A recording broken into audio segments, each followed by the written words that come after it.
Let's have a chat with a couple of our special guests, shall we? First of all, a City legend, nearly 100 goals for City, including a rather special one at Wembley to get us to the Premier League the very first time around. He's a club ambassador here as well. Would you please give a warm welcome to Dean Windass?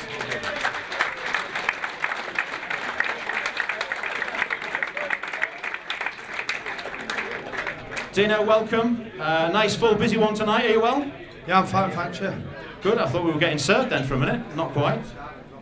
Ladies and gents from Newcastle, if Dino's a legend at City, I think this man is at Newcastle as well. He's a very modest chap, so he might not think so, but I think it's fair to say is 392 games for you lot, 16 goals. Got promotion with you from the Championship to the Premier League, was a Premier League runner-up twice as well, and an FA Cup runner-up. Would you please welcome John Beresford?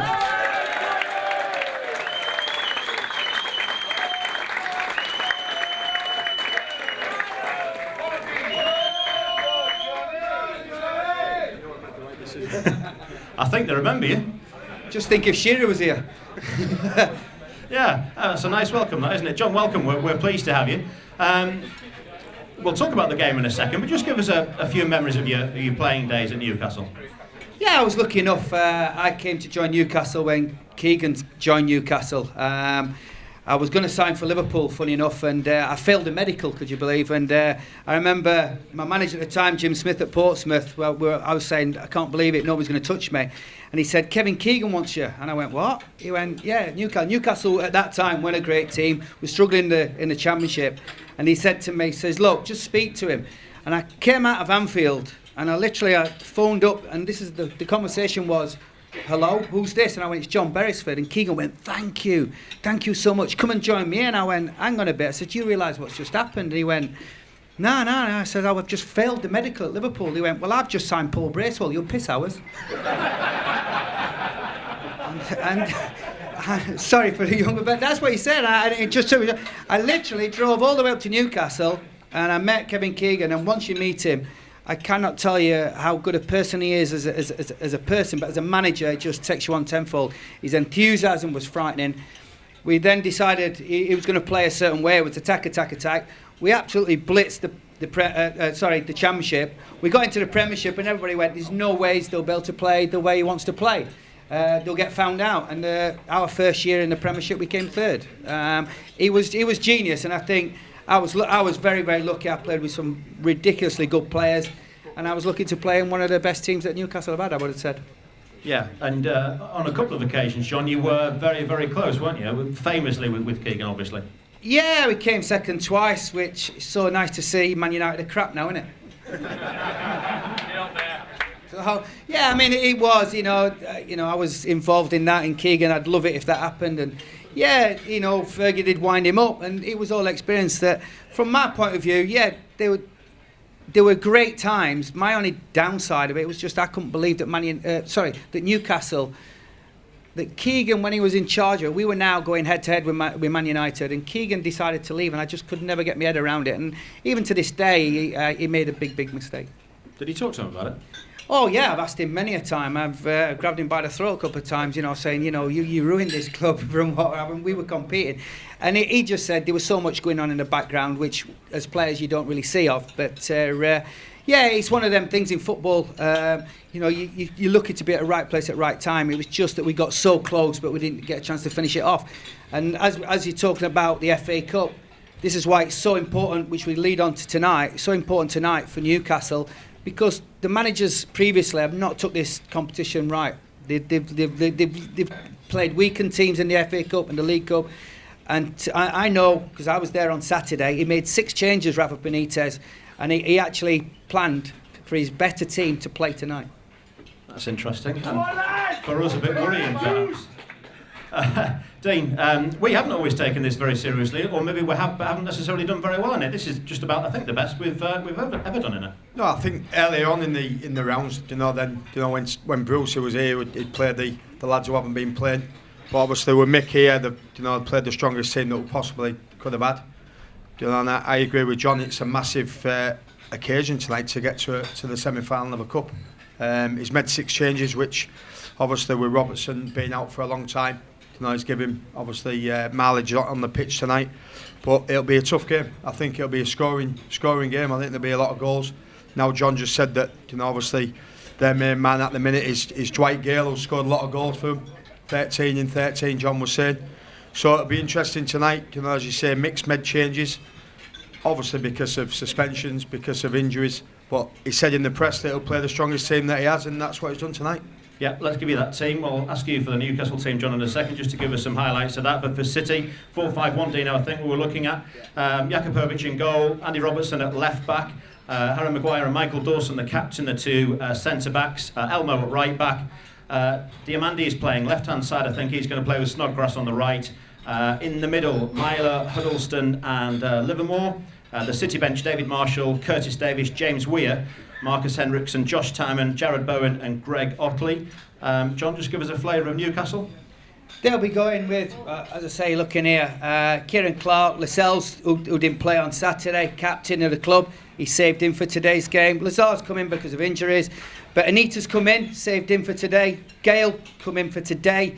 And I'm looking at, and also Diarme, who has been crap for us, to be honest. He's been poor, but he had a decent game against Brentford. And I think this is where Benitez is so clever. When you play a player who's going back to his old club, who's got a great affinity with it, he wants to prove a point. I think it's for me, get your first goal on Diarme. Dino?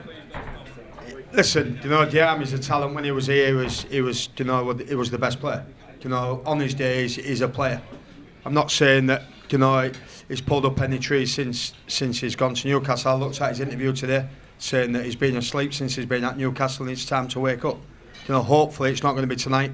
I'll always turn around and say my goal was better than his at Wembley anyway, so it makes a difference. But listen, it's going to be a talent. It's going to be a tough game, to be fair, Alex. Newcastle are going to be favourites to win the championship. Like John said, they need silverware as much as we do. The one thing about it is that winning breeds confidence. We've got a result on Saturday. First half performance was poor. Second half, obviously, needed to be better. Couldn't get any worse. We got a draw out of it. So, like Mick now will be saying to the players, and the players will be looking at, when we played, ex-players, you want to get into the next round, you want to get to a semi-final, you want to get to Wembley, and it's a great opportunity for us tonight. Yeah, indeed, for most of your career, you were first choice, but for some of these players, I'm talking about City in particular, some are first choice, some recently haven't been, and it's a cliche, but it's true, it's an opportunity for them, isn't it? Well, Mick will be asking them questions. Are you good enough to play against Middlesbrough on Monday night when we play them next Monday live on Sky? That's what they'll be trying to get into the team. Because if I wasn't playing now for Hull City, I'd be saying, well, I'd be knocking on the door going, why aren't I playing? And now we've got the opportunity to do it tonight. David Marler's, Tom Huddleston's, I know Robertson's been out with a calf injury, but they've got a point to prove tonight, and what a stage to do it in. I know that there won't be the massive crowd tonight, but I'm sure that the Newcastle fans will make more noise than we will. Maybe. John, a thought on Newcastle. Is it the fact that they played, as you said, a weakened team at the weekend and obviously lost, and then a strong team tonight? Does that say that the manager's particularly confident about getting up from the Championship anyway, or does it say that he's really putting a lot of store on this cup competition? No, what it is, he's literally the players he's brought in his eyes, it's something that Rafa Benitez has done, even previously, even when he was at Liverpool. It's not something I would sort of go with as a player, but he changes the team consistently. He makes it 2 or 3 changes always, but to him to make 6 changes on Saturday, he must have thought, I had enough in his team to beat Blackburn. As it happened, we were awful. We were really, really poor. And we actually had a sucker punch. And I think it's a wake-up call to Rafa Benitez, to some of the players. But he did have one eye on this. there's no ways that Gale wouldn't start. He's our best centre-forward. He gets you the goals. So he's saving him for tonight. And I think Diarme, I think it's a clever pick for him. Shelvey and Huddleston they're probably 2 of the best passers within in the Premier League, even though we're in the Championship. Brilliant on the ball. It'd be interesting to see, because they're like 2 quarterbacks. They drop off and they try and spread it around. What I'm hoping for is Hull push on, because usually they would play in the Premiership and they'd sit back because they're playing better teams and they're not as good as well. Now they're the onus is to come at us. That leaves space in behind, and that's where Gale will be able to actually counteract. Will we push on, Dean? You're right, we haven't been doing that in the Premier League, will we? No, I think he'll be very fearful of Newcastle's strengths. Look at the team now. Mick will look at the team and say, they're gonna, they think they're gonna win the game tonight with the team that he's put out. So I think we'll play like we do in the Premier League, play on the edge of the box. They'll know that, Gale's strengths are running in behind. We've not been funny. We ain't got Curtis Davis, who's got the legs at the back, who's got the pace. Michael's now coming to the end of his career, sort of 34, 35 as a defender. Harry Maguire's not the quickest, so Mick won't allow grassing behind. And I think that, we'll let them have the ball at the back, like you say. Shelby on the ball, he'll be their playmaker, and Tom will be our playmaker. So it'll be quite interesting how it pans out. Score prediction time, gentlemen. Dino, you're really good at this, aren't you? Hang on. Let's, our guest will give him first go. John? Diarmi first goal and a 2-1 win. Hey up, you're in hull, come on, steady on. Dino? Diarmi first goal, a 2-1 win for us. Ooh, well, we shall see. I will say, if you City fans who are here regularly will know this anyway, but Newcastle fans may not be so aware of it. If it gives you some comfort, Dino's predictions are appalling. But he's been doing this 3-4 years now with me, and he's got it right Saturday. He's blaring out, and he did get it right Saturday. But if I tell you, I think that's the second time in the 3 or 4 years we've been doing this with him that he's got it right. I won't get it right tonight, trust me. Because Diarmi won't score. We shall see. I'll be back with the football quiz for you in just a few minutes' time. I'm Alex Burgess, but give you thanks, please, to Dean Windass and to John Beresford.